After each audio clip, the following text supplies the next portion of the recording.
singing the first song. Please don't. No, yeah, exactly. No, but I'm going to introduce our son Croix here in a second, but before I do that, I want to kind of tie it all together. And that goes back to where the seeds were planted and started. And we all know that was even before Pharaoh and John, but at the same time, God's plan to give them that seed 25 years ago is amazing. To see what you've done is a blessing. So, a round of applause for them. And when I was thinking about introducing Croix and trying to tie it together, it was so easy because about the time you were planning this ministry was the time Julie was probably pregnant with Croix 25 years ago. And in the process of that, it kind of goes to our origin, or where I was in faith. Julie was a believer. Her roots didn't run deep at the time, and I tricked her into marrying me. I was probably more atheist than I was anything. And Croix was planted, the seed in her, and it's amazing because we were looking for names, and with a name like Pacer, I thought, well, that'd be kind of cool to give him a unique name. And I started looking at, I always pull out a map, right? So looking at weird places, and I saw a creek somewhere up in Canada, I believe. It was like Croix something. I was like, Croix. Like, I couldn't even pronounce it, to be honest with you. I saw Croix. I'm like, those look like cool letters. And I thought, that'd be great. And then I looked it up, and I realized that meant cross in French. And I thought, well, that's probably not a good name then. But God had other plans, right? He made me stick with it. Even though I didn't believe. And of course that changed, but nevertheless, with a name like Cross, it's amazing where he is now. I can tell you that I'm proud of him, and he's a better man than me. The way I look at it, life is it's about overcoming objections, and He's overcame far more than anything I could, which is a testimony to him. He'll be able to reach far more people than I will ever be able to reach because of his story. But ultimately, Julie and I are so proud of you, Croix. So please give a round of applause to our son, Croix.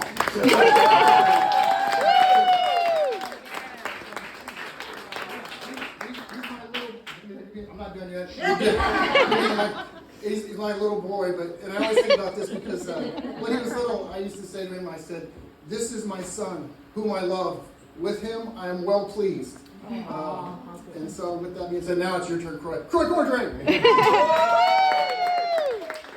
Thank you. First of all, I'd like to thank all the parents here. It's just a true blessing to see a tight-knit community like this. I'd like to thank Prodigal Child Ministries. It's helped my family, which has helped me. It really just helps doing life together. It makes things easier, and it just makes sense.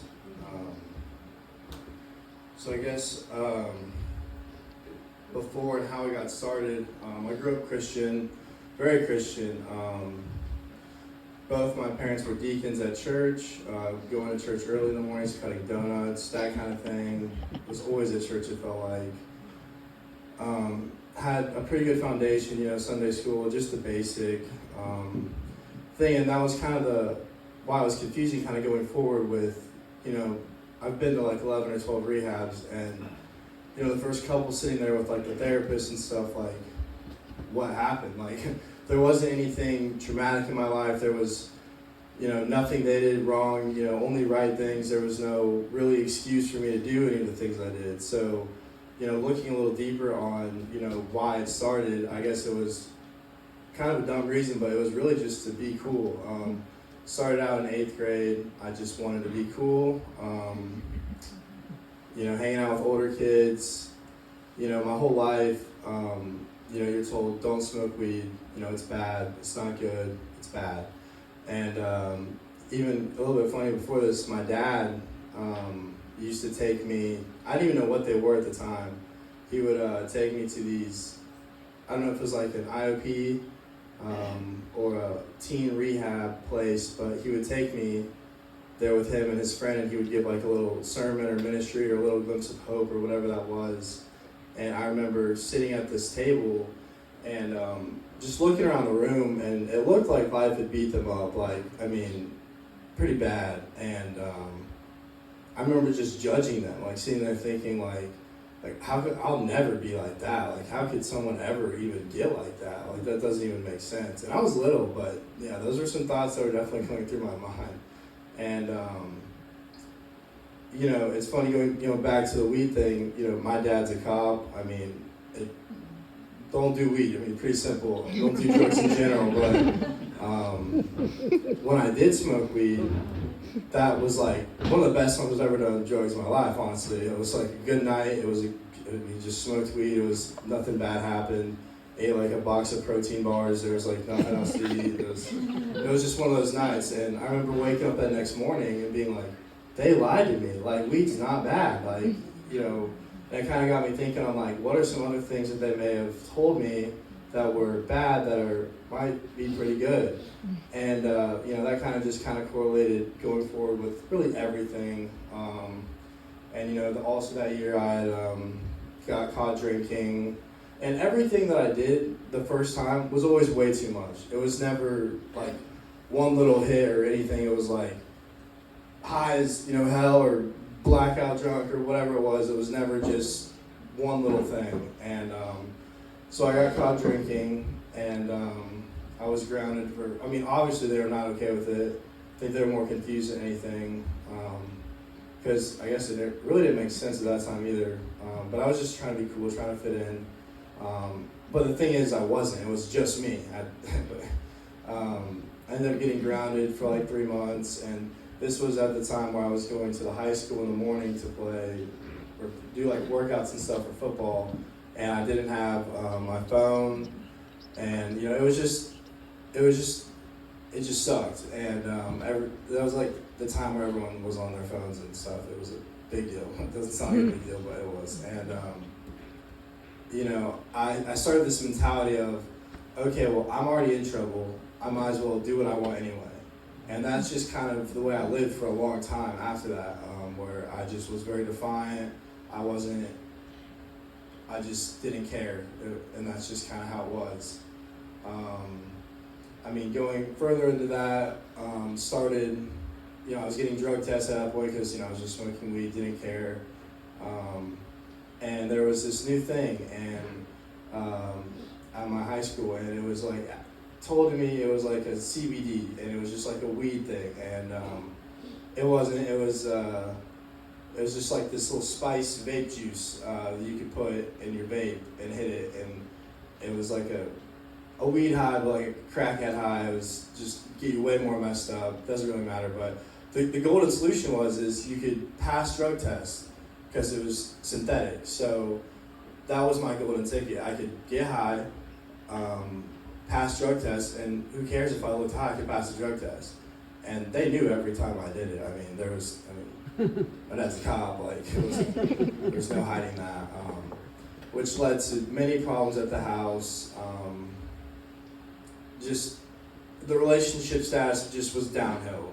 Losing interest in sports,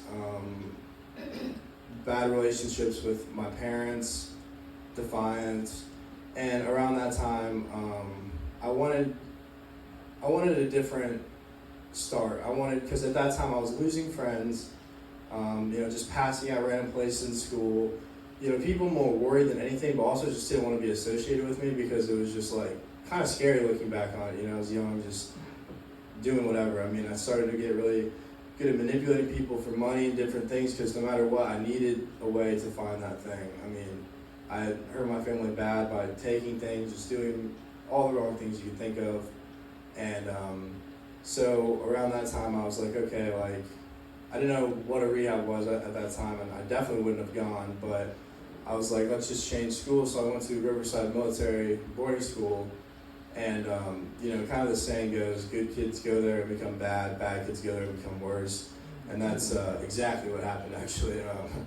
That's also where I found out, like, true addiction, because every night I'd go to bed and be like, okay, I'm not gonna hit this, like, 'cause it was in the school, like, and every day, like, it'd be the same thing. Like, I'm not going to do it, and then I'd have it in my hand. And it didn't matter. Like, it would just magically appear in my hand, as I always say.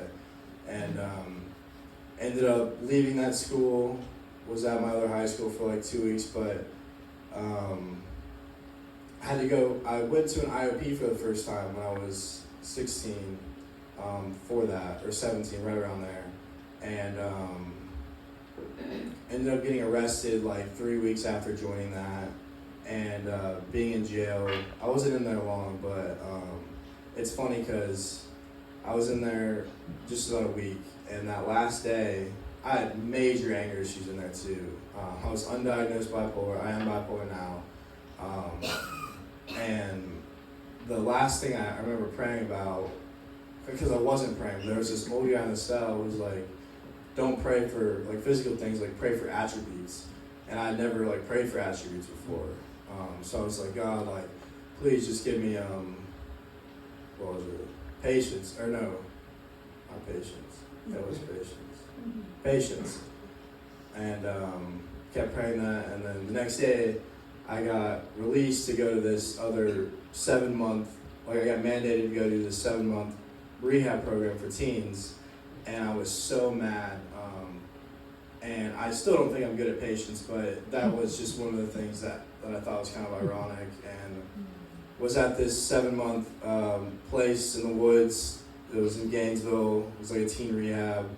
It's called 3-Dimensional Life. It's not a thing anymore, but it was pretty good. I mean, besides the fact that you were there with just like 5 guys in the woods that were all like court ordered there and no one wanted to be there. It just wasn't a fun time. We would get food from the food bank and just, anyway, it didn't matter. Trying to think. I guess, it ended up getting really bad, fast forwarding. Because when I was in there, a lot of times, I was in there for spies. I had done Xanax before, a couple other things. And, they'd be like, oh man, like you haven't felt like meth going through your veins, like you haven't lived, not like belittling me, but being like, there's better stuff out there. Kind of open my eyes, like, well, I felt what that feels like what could that feel like? Like, it was just more like, what's the next thing that could feel like the best? And so I remember getting out. There's a lot of in-betweens of rehabs and this and that, and meth. I mean, I've done everything except crack, and it's not because I wouldn't do crack, it's just I couldn't find crack, so that was kind of the main part. So I remember how bad it got. I can give you 2 examples really fast. And one was my first overdose when I was 18. I was in Athens, Georgia. I was with a guy who I was in that rehab with. Did too much fentanyl, we don't know how it goes. He left me. Thank God this girl's roommate was there, walked in, because he ran out, took my phone while it ran out. And I remember waking up outside, like that was the only time I've woken up like that, so I don't know if it was close or whatever the case was, but I went to the hospital and I convinced them, no, I go to college in Georgia, I, thought I was cocaine, I have a test in the morning, I need to be released, this, that, and the third. Somehow I got released. Normally I just discharged myself. At 18, I didn't know you could just do that, but I got medically discharged and I left. With no phone or anything, called a friend to Uber me back to my truck, 'cause at the time I was working at a hospital, that's a whole other story, and started driving home. And at the time, I randomly had that spice gun, I was hitting it, didn't have my seatbelt on, flipped my truck, no seatbelt, walked away perfectly fine. Next day I went to rehab, and that's kind of how that went. I guess I really don't need to share the other story, because it's pretty much the same, kind of get how that goes. And with the overcome and the healing part of it, I was at this rehab that I've been to this was the second time I've been to this rehab. It was in Navarre Beach, Florida. It's a good rehab. It's by the water. I'm like a rehab connoisseur. I can tell you some good rehabs. It's okay. The food's good. They're pretty chill. But they would take us on these outings, and one of these outings was there was nothing else. It was yoga or go to this Native American thing. I was like, well, I'll go to this Native American thing because it's off campus. And we went, and it was this crackhead trailer park, and there was this TV set up, and it was a sauna, a sweat lodge kind of thing. And I remember kind of backtracking, my mom, we were on the phone, and she really only mentioned like one other rehab to go to, because normally like I'd go like a 30-day, and at this point they weren't just cool with me going to 30 days. Like I needed to go to another 6 month, 3 month, in this case 12 to 24 month. I remember being on the phone. It's like, oh, you should really check out this place, like it's in Oklahoma City. Like, first question, like, how long is it? It's like, oh, it's like 12, 24 months. Like, no, like, I need to be court mandated before I go there. But there was just like this feeling in me, like, I wanted something different. This was like rehab 11 or 12 now. Like, I was tired. I couldn't keep doing this. I knew my body, I was done. And I remember praying about it, and just being like, is this it? Like, do I go there? Like, this probably is like my only option. Like, just tell me yes or no. Like, I need something. And I don't know if it was like directly in that moment or what the case was, but it wasn't like an audible yes. But I felt personally like I've never been so sure of something in my life that he was like, go. And I didn't want to go. I definitely didn't want to go. That was like my biggest leap of faith, really. Because, I'd been to all these rehabs in Georgia, Florida. I knew people in Georgia. I knew people in Florida. I was at a boarding school. There's different people from everywhere. People would come get me. If not, I would just leave and walk. And I didn't care. And so taking that big leap of faith to go out to Oklahoma City, however far away that was the scariest thing. Now, I did have a little wiggle room. I had a car. And that was like my thing, like, okay, I'll go, but I want to take the car. And I ended up going without a car. It was probably for the best, because once I did get my car, I did leave. But it was a great program. It was a faith-based program, and part of my overcoming this was, everyone's different, but for me, it wasn't necessarily an AA thing. It wasn't necessarily a particular place. It was reading God's Word and getting an understanding and a foundation and a good relationship with God.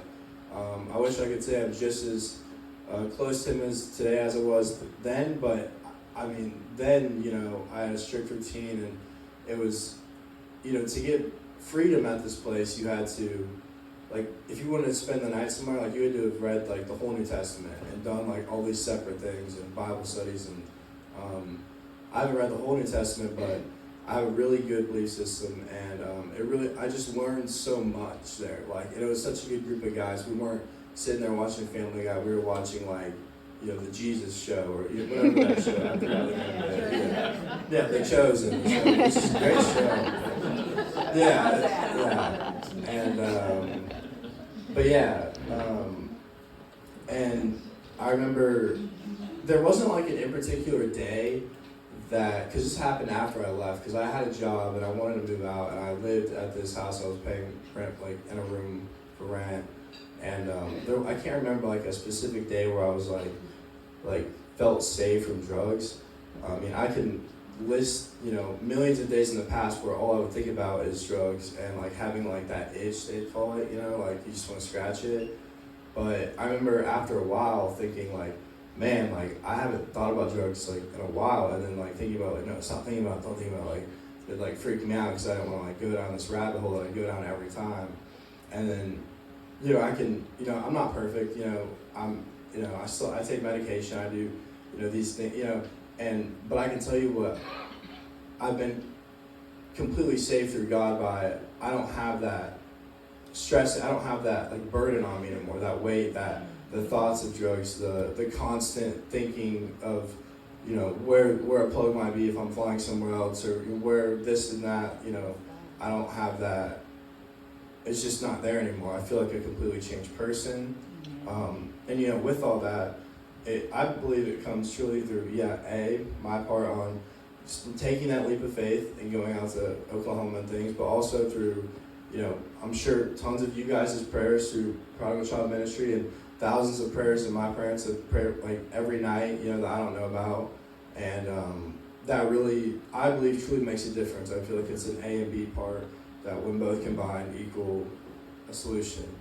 And with the prayer part, I mean, I know they prayed for me every night and stuff.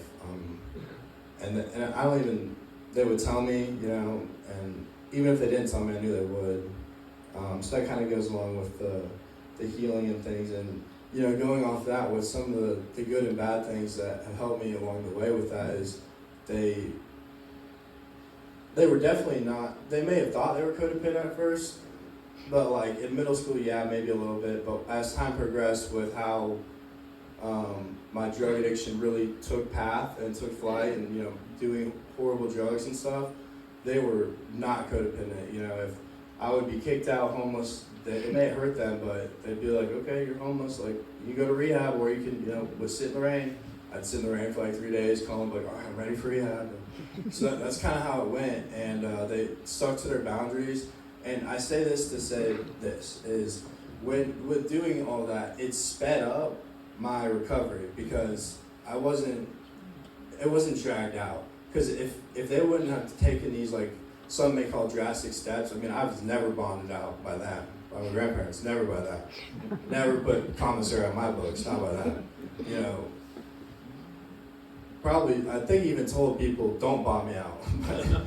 but it sped up. I might still be, 24 smoking spice in my, parents' bedroom, if they wouldn't have taken these steps and like stuck into what they said. Like I know now, like they don't play. Like I don't. Even now that I'm better, like I just know that, I ever do go to jail, like no point even calling them, like that kind of thing. And just the encouragement with that goes along with, everything that they've done. They never, I don't know how, because my dad said he thinks that I'm a better man. I would have given up on my kid like 20 years ago. So the fact that, I know rehabs aren't cheap. There's a lot of times I've been to rehab, and a lot of times that they've come to get me at rehabs that I've left. They don't know where I am, going to different hospitals. The hope that they had for me never failed, and the prayers never stopped, and really just my encouragement to everyone out there is just, don't stop praying, don't stop believing. There's always another day, there's always another chapter in the book, there's always, whatever the saying is, where it's don't stop digging right before you're about to hit the diamonds kind of thing. And I truly believe that's really the miracle that worked. There was many parts to it, and I don't think there's a set thing that really happened, but everything kind of came together.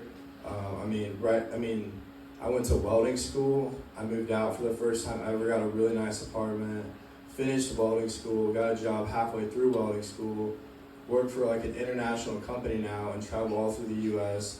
I get hair follicle drug tested like just recently. I have like a reverse mohawk on the back of my leg, all the time. So it's just truly amazing what God can do, and I'm no different than any one of you guys as kids. And I don't know, there's always another try, another time, another rehab, another everything. So that's it. I'm gonna say a prayer, and then we can let this awesome band play. So, dear Heavenly Father, Lord, thank you for all the family members that came out today to show support, and thank you for all the family members that attended for the first time, Lord. Please let them know that they are not alone, and let the darkness come to light, because that's what the devil doesn't want. And don't be, let them know that they are loved. Please protect their kids. Please let the prodigals come home. Let this message speak volumes, and I don't know, I just lift your name up high, and when you're tired of praying, keep praying. When you're just pray. In Jesus' name I pray. Amen.